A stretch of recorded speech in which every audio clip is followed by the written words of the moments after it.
let us discuss the characteristic of procedural programming and object-oriented programming in details with an example. So first of all, we have to know what is procedural programming. Conventional programming using high-level languages such as COBOL, Fortran, common business-oriented language, Fortran formula translation, C is commonly known as procedural programming. এরা basically procedure oriented programming language হিসেবে ধরা হয়। In procedural oriented programming, the problem is viewed as the sequence of things to be done.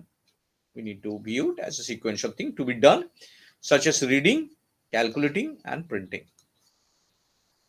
POP basically consists of writing a list of instructions for the computer to follow and organizing these instructions into groups of known as function. So in PAP, we have to divide the program as a small units, small group. Each group is known as function. This is the structure of POP. POP is based on main function, which activate other functions, subfunction 1, subfunction 2, subfunction 3, and subfunctions. Each subfunction can call another subfunction or can call a common subfunction. Here, subfunction 5 is activated by subfunction 2 and subfunction 3 respectively. So this is the concept of POP. This is a definite top-down approach. It is a top-down approach. So this is the diagram of POP. Now the following diagram shows how data and functions are combined in procedural programming. We know the data is a very important part of any programming language. In C programming or any procedural programming, data, most of the function access global data. Most of the function access global data. That is accessible to all function in the program. And when you need some other data within the function, that is known as local data. Local data is accessed by that function particularly, and that function. This function cannot access this local data, and this function cannot access the local data, but they can access the global data simultaneously. So this is the concept of data and function in procedural programming. Here, most of the programs, most of the program based on global and local data. And these are the characteristic of POP. First point is based on algorithm. So it is the concept of step-by-step procedure. It is a sequence of instructions. So it is based on algorithm. Second one is large programs are divided into small programs known as function. All the concept is based on function in POP. Most of the functions share global data. Most of them share global data. Data move openly around the system.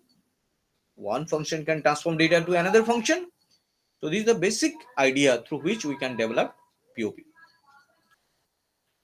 Function transform data from one form to another.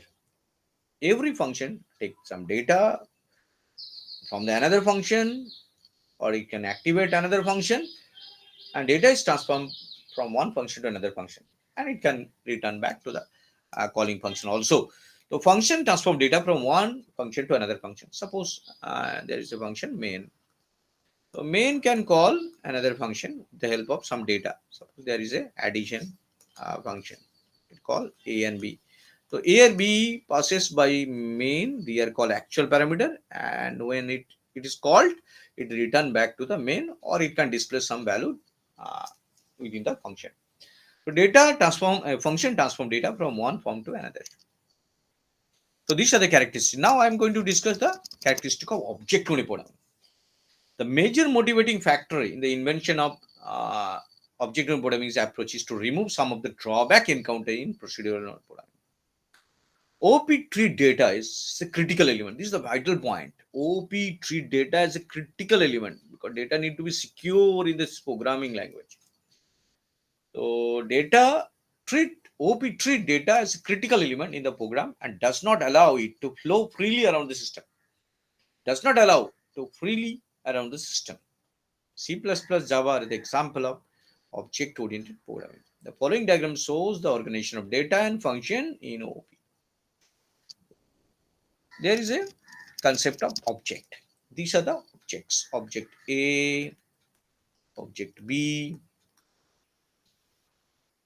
and object C. These are the objects. Here, there are three objects. Every object consists of some data and function. And data, most of the objects uh, make data hidden. So this data, suppose hidden data. There are some access specifier. So private mean they are hidden, public mean they can accessible to outside world. So and another is protected. So here data is hidden. Data can be accessed by the particular function defined in the object. And similarly, object B can object B the data within the object can be accessed by function 2. Data within object C can be accessed by 3. When you want to access data from another object, when you want to access data from another object, then this data can be transformed to the function, and the function can access the another function. So data is secure. Data is secure. When we want to access this data from object A, then we have to call the function 2. Then function 2 will allow us. Data is not capable to freely move from one object to another object. It is accessible through the function. Similarly, object C can access with the object A's data with the help of function. Function can communicate another function. If the function allow us, then we'll get the data from another object. So this is the basic idea of OOP. All data are hidden, and function can transform data from the object to another function. So this is the concept of relationship between data and function. Now the characteristic of OOP. It is based on data. The main point is here that based on data rather than algorithm. Programs are divided into objects, not functions. In case of POP, programs are divided into functions, but in case of OOP, programs are divided into objects. We think the program as a set of objects. An object can hold data and function. We can use the data with the help of function. Function can transform data from one function to another function from the object. So data is hidden, data is secure, and cannot be accessed by external function. And cannot be accessed by external function. Functions that operate the data of an object are tied together in the data structure. Those functions that can access the data are grouped into a unit, single unit. Suppose these are the data and these are the function. So they are grouped into single unit, that is known as encapsulation or data abstraction. Object may communicate each other through functions. From the above diagram, we can see that the objects can communicate with another object with the help of functions. So functions are used to communicate from one object to another object. And the main vital point is it is bottom-up approach. It is based on bottom-up concept. So these are the characteristics of OOP. Now let us consider an example through which we can easily understand how POP and OP operates. This is the POP. An example. Suppose this is the programming. This is the example of POP, and we have written the C programming language. Here the program is C programming language. Here has included the preprocessor directive, and std.h is the header file, and similarly conio.h is another header file.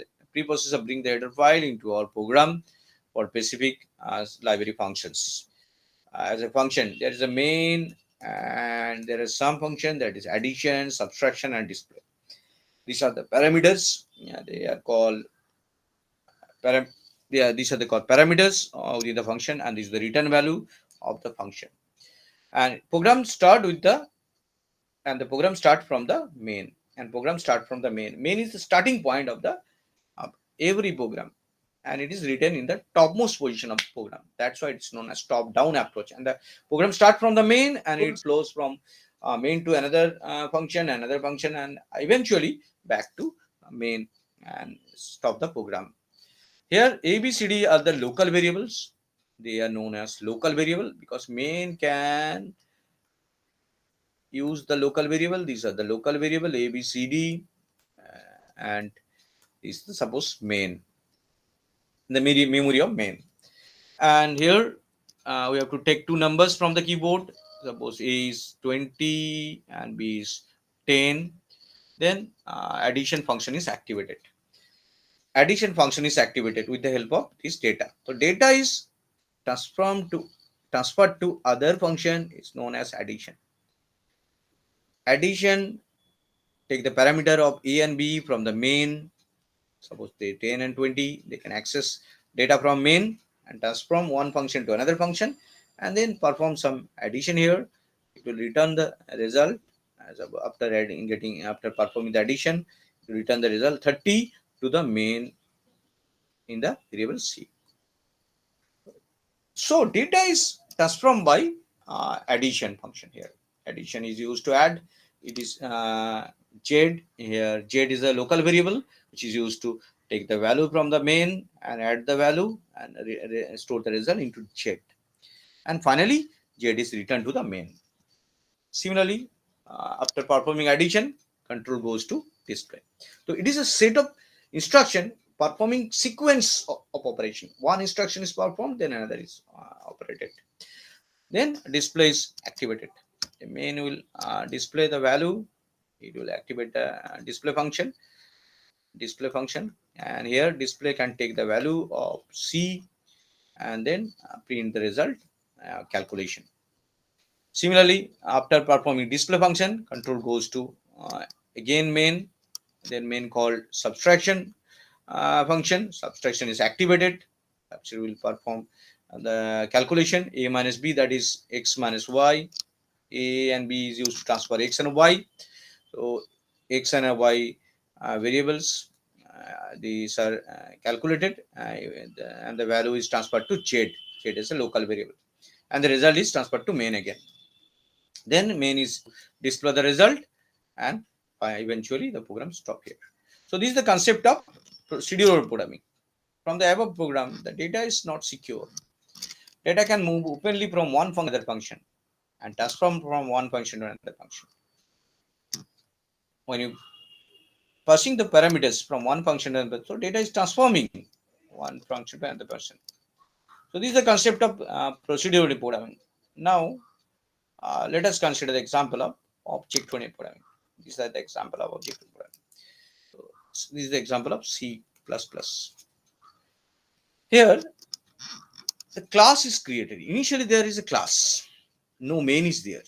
First of all, so main is in the bottom part of the program. So that's why it is known as bottom-up approach. We have to design the class first, then create the main and activate the class.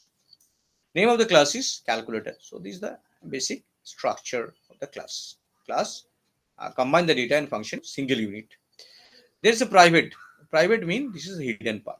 There is a p variable and there is a q variable. These are private. Cannot be accessed by outside world. Only the function that are defined within the public can access the members of private.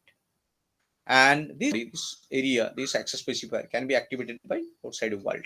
Only we can access the function, and function can allow us to access the data. Function can allow us to access the data. There is a function addition, which will take two parameters and return the result to p. Here p is a private variable. And another function, subtraction, it will take two parameters x and y and return the value into the q. That is also private variable. The public can access private. And there's a display which is used to display the calculation result. So these are the functions within the class. So class is nothing but the combination of data. These are the data members. These are the architecture of blueprint. These are data members. And these are function members. These are data member and these are function members. Function members can access the data members.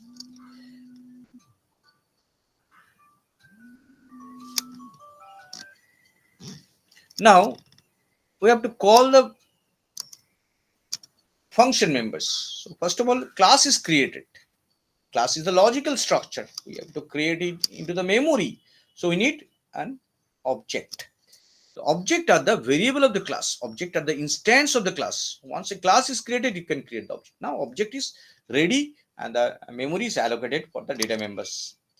Now, when we activate the object, suppose these are the local variable of ABCD or the local variable of the main, we have to take two values from the keyboard.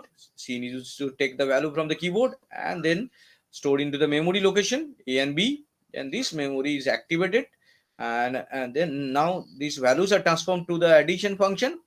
Addition is used to take the value, and then after taking the value, perform the addition and return the value, return the result to the C. Here the object aim is accessed, and when we want to access the function, we have to access through the objects aim dot function name. Aim dot function name, then the function name is function is called, and corresponding data member can be accessed through the function. Similarly, when we want to call the subtraction, we have to call with the help of object aim dot subtraction, then return the value to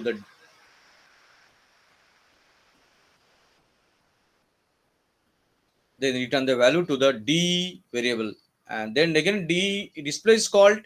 These are the members of the object: addition, subtraction, and display. We have to call all these functions with the help of object.